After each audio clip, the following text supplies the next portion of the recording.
खुदा दे खूबसूरत नाम च तुहानूं सारिਆਂ ਨੂੰ सलाम पहुंचे। मैं नवीद मसीह। अज 2022 8वां महीना होंदी 6 तरीक है तो अज असी इस बजुर्ग के कोल आए हैं।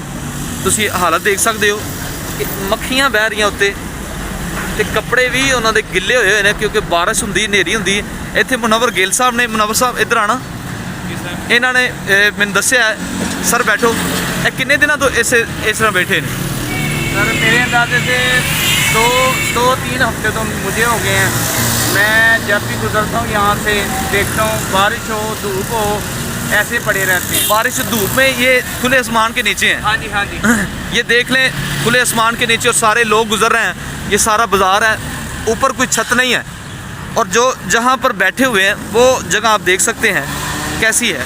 और ज़रूर जब भी ऐसे लोगों को देखें, मुनव्वर साहब आपके दिल में आया है कि हमें ऐसे लोगों को काम आना चाहिए? बात ये है कि क्यों नहीं आना चाहिए। हर इंसान एक इंसान है, तो इंसानियत हर इंसान के दिल में होनी चाहिए।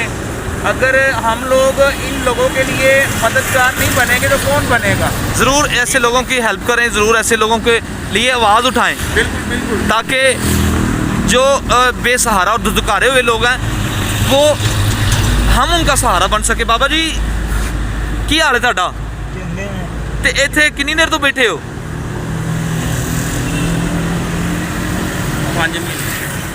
5 महीने तो इत्थे बैठे हुए ने ते मक्खियां उत्ते बह रही ने, जिंदा बंदे उत्ते मक्खियां बह रही ने। इस हालत जरूर असीं इन्हां दी हालत सैट करांगे ते मुनव्वर साहब साडी हैल्प करनगे।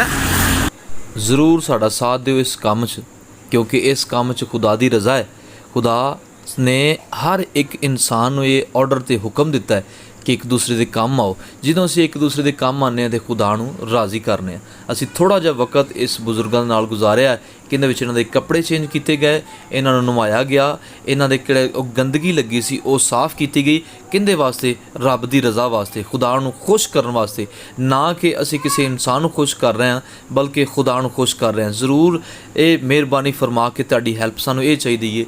साडा चैनल ज़रूर देखिया करो, सबसक्राइब किया करो ताकि असी इस सेवा नूं, इस खिदमत नूं अगे लैके जा सकीए। असी 14 अगस्त का पैगाम तुहाडे तिकर लैके आए हैं। असी कोशिश की है कि खुदा नूं इस काम दे विच हाज़र नाज़र जान के इस इंसानियत के काम च उतरिया जाए। जिथों तिकर साडी पहुँच जिन्नी ताकत है वो असी ज़रूर करने आ।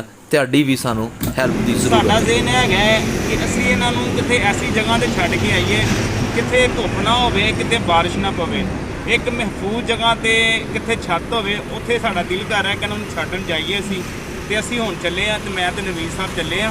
असीं इन्हां नूं उस जगह ते किते कोई देखांगे किते छत होएगी, धुप नहीं होएगी, बारिश भी होएगी। बिल्कुल, क्योंकि इत्थे बारिश बहुत ज़्यादा होंदी है, धुप भी होंदी है, ते इत्थे ही प्यार रहिंदे ने। असीं उत्थे छड्डण चले हैं जिथे कुछ ना कुछ इन्हां दी जान नूं सुकून होएगा। मैं खुद इन्हां नूं चुक के अपनी बाइक ते बिठा रहा वां ते ज़रूर यह 14 अगस्त का छोटा जिहा पैगाम किहड़ा असीं गा के पेश कर रहे हैं वो ज़रूर सुनो। ये वतन तुम्हारा है, तुम हो नगमा का इसके, इस वतन की मट्टी में खून है शहीदों का।